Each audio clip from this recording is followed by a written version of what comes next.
বন্ধুরা, শুভ দুপুর। আজকে আমার ডায়েটের খাবার তোমাদের সাথে শেয়ার করব নাকি? তো চলো চলে আসি। আজকে আমার মেনুতে কি কি রয়েছে সেগুলো তোমাদের সাথে শেয়ার করি।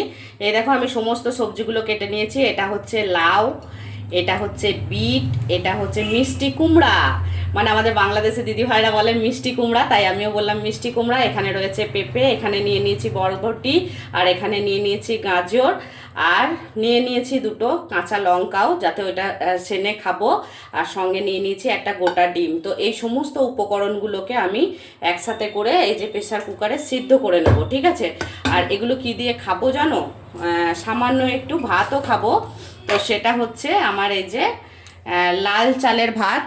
আমি এটাকে লাল চালের ভাতই বলছি, যদিও এটা আর কি সুগার ফ্রি, ওয়েট লসের জন্য খুবই ভালো। এই যে এই চালটা আমি তোমাদেরকে আগেও দেখিয়েছি, আজকে আরেকবার দেখিয়ে দিলাম। দেখতে একদমই কালো, কিন্তু এটা ভাতটা একটু লাল লাল ধরনের হয়।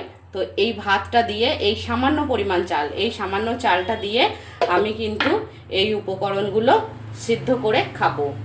তো চলো, তোমরা যারা যারা ডায়েট শুরু করোনি এখনো, তারাও কিন্তু ডায়েট শুরু করে দাও। আমি কিন্তু লাভবান হব, আর তোমাদেরকেও দেখাবো ফিগার মেনটেন করে। এখন এই যে সমস্ত উপকরণগুলোকে একসাথে করে প্রেসার কুকারে আমি একটা সিটি মেরে নেব। এই যে এইগুলো সব একটা প্রেসার কুকারে সিদ্ধ করছি, আর ভাতটা বানিয়ে নেব আমার এই মিনি প্রেসার কুকারটাতে।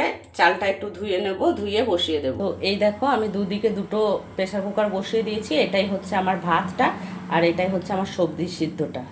হয়ে যাক, তারপর দেখাচ্ছি তোমাদেরকে। কিভাবে সিটি পড়ছে দেখো। তো বন্ধুরা, এই মাঝখানে তোমাদের সাথে আরেকটা কথা শেয়ার করি। আমি যে শুধু সিদ্ধ বয়েল খাবার খাচ্ছি সেটাই নয়। এই দেখো, সকাল থেকে আমি ভিজিয়ে রেখে দিই চিয়া সিড। এই যে বোতলের মধ্যে দেখছো, এই দেখো চিয়া সিড ভেজানো আছে। এটাকে এইভাবে জাস্ট প্রেস করতে হবে, আর সারা দিন কিন্তু ঢুক ঢুক ঢুক ঢুক করে এই জলটাও খেতে হবে, আর তার সাথে সামান্য একটু এক্সারসাইজও করতে হবে। তো সবটাই আমি করছি এখন। জানি না জোর কদমে লেগেছি, কতটা কি করতে পারবো। তো তোমরাও চাইলে কিন্তু, আমি দেখো এই ছোট্ট ছোট্ট টিপসগুলোও কিন্তু তোমাদের সাথে শেয়ার করছি।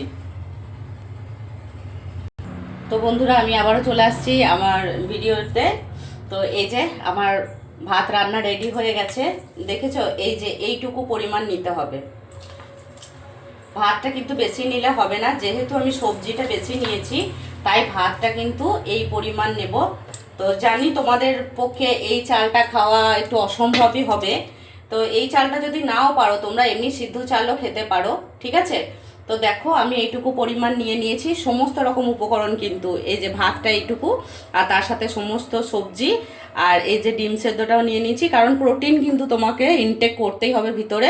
সঙ্গে নিয়ে নেবো এই যে সামান্য একটু লবণ। লবণের সাথে এই লঙ্কাটা দিয়ে চটকে এই সবজিগুলো সব কিন্তু মিক্সড করে আমি খাবো।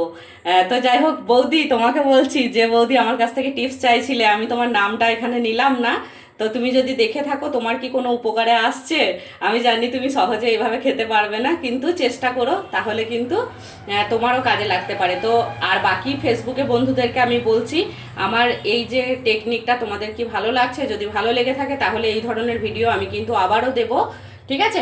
সবাইকে শুভ দুপুর, টাটা।